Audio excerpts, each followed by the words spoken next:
Without removing this moratorium, and it is a moratorium, companies will not know the rules of the road. So they can make investment decisions, things like what the length of the oil shale leases will be, the royalty rate and reclamation and bonding requirements. I have a letter from the Assistant Secretary of Lands and Minerals at the Department of Interior, Stephen Allred, dated May 14th in support of removing the prohibition contained in last year's Interior bill on the Department of the Interior issuing oil shale regulations. And I'd ask unanimous consent that it be made a part of the record. Without objection. Assistant Secretary Allred points out that issuing these regulations is critical to providing regulatory certainty for these oil shale projects to go forward.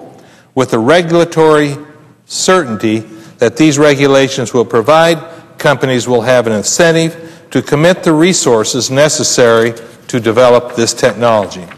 I also have a letter from Secretary of the Interior Dirk Kempthorne dated December 12, 2007, objecting to the inclusion of this moratorium that was in the House version of the fiscal year 2008 Interior Appropriations Bill.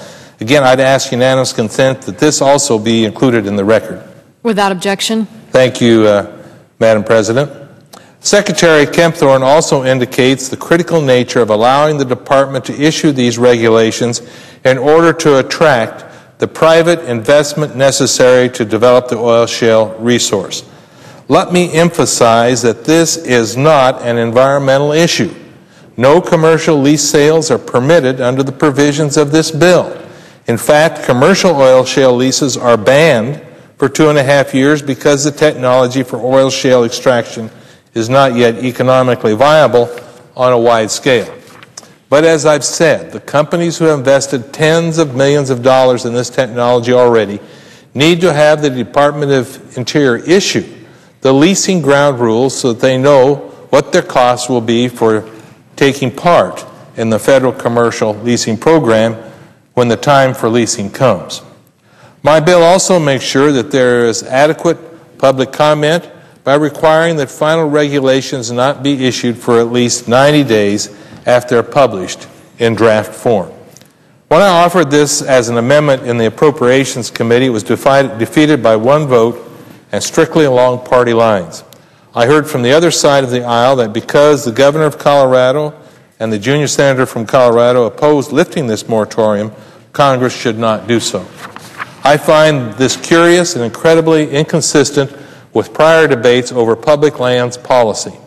When we have debated drilling in the Section 1002 area of ANWR, the other side seems to have little or no regard for the desires of Alaska's governor, the people of the state of Alaska, or the entire congressional delegation about how they want their public lands managed.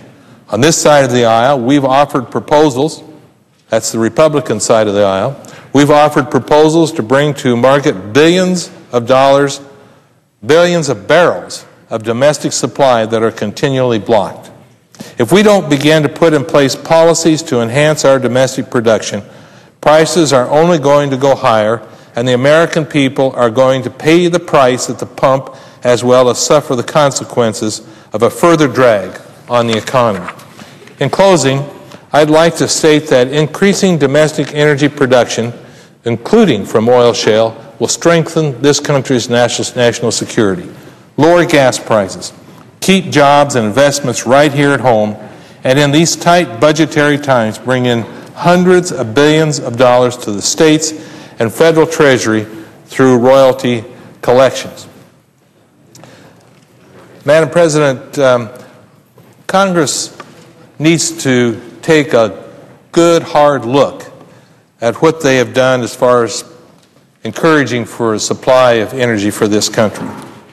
And as was mentioned in a number of editorials that have shown up in paper, you know, it's easy to blame companies and the stock market and easy to blame the futures market, but, you know, really, the problem starts right here in the Congress.